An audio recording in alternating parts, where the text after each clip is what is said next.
pessoas, tudo bem? Espero que todos estejam bem, com muita saúde. E hoje eu vou começar a falar de química orgânica para vocês. A aula é tranquila, light essa daqui. Falar só do histórico de surgimento da química orgânica. Como surgiu essa subdivisão dentro da química. Por que acharam necessário criar um outro ramo, uma outra divisão dentro da química, chamada de química orgânica. Qual foi a definição inicial e a definição atual? Uma aula mais de contextualização, tranquila e rápida. Vamos lá, galera.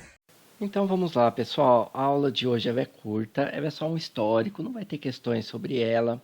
Não costuma cair em vestibular, em Enem, mas é só para vocês saberem como surgiu a química orgânica. É bem tranquilo e bem rapidinho. Então, olha só. Tudo começa, ou pelo menos que se tem registros, né? No século XVIII, com um cientista chamado Shelley. Ele conseguiu isolar algumas substâncias de algumas frutas e de alguns animais, como, por exemplo, ácido tartárico da uva, ácido cítrico do limão, ácido lático do leite, glicerina da gordura, ureia da urina e entre outras coisas. Bom, primeiro, gente, entendam que a uva é uma fruta que tem várias substâncias. O ácido tartárico é uma delas. E ele conseguiu, por alguns métodos, ainda que rudimentares, na época dele, isolar, ou seja, tirar o ácido tartárico do meio daquela mistura. Tirar o ácido cítrico do meio do limão, porque ele está presente, mas com várias outras substâncias. Ele conseguiu isolar, ou seja, separar. Ácido lático do leite, glicerina da gordura, assim por diante. Tá, professor, o que isso tem de mais? Tem de mais, gente, que Shelley viu que essas substâncias, ácido tartárico, ácido cítrico, ácido lático, não eram compostos inorgânicos, que é o que se conhecia bem na época, não eram substâncias inorgânicas. Então, gente, aí depois de Shelley vem Bergman. Bergman, ele vai dar a primeira definição de química orgânica, que hoje já caiu, já faz tempo. Uma definição equivocada. Ele definiu a química orgânica como sendo o ramo da química que estuda os compostos existentes nos organismos vivos, de animais e vegetais. Enquanto a química inorgânica continuaria sendo a química dos compostos existentes no reino mineral, ou seja, que não tem vida. Ok, porém, Lavoisier, na mesma época de Bergman, conhecem Lavoisier, né? Ele mesmo, olha aí de volta, analisou vários compostos químicos, esses, por exemplo, que foram isolados por Shelley, e viu que todos eles possuíam carbono, e alguns possuíam bastante carbono. Bom, aí já se fica com uma pulga atrás da orelha que o carbono tem uma relação muito forte com os compostos orgânicos. Ainda tentando achar uma explicação, que também não foi plausível, Berzelius ele propôs a teoria da força vital, isso em 1807.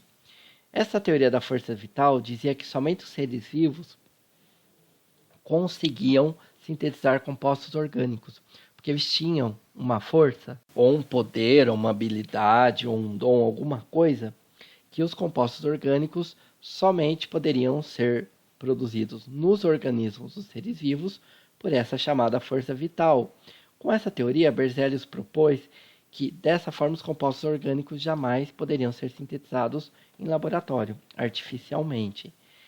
Mas vem um outro cientista, um alemão, chamado Röhler, Friedrich Röhler, em 1828, e ele pôs em queda essa teoria da força vital quando ele conseguiu, em laboratório, sintetizar o composto orgânico ureia, que é um composto presente na urina dos animais, a partir de um sal inorgânico, o cianato de amônio.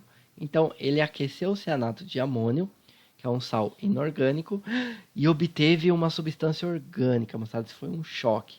Caiu de vez a teoria da força vital. Dessa forma, o conceito de química orgânica precisou ser alterado.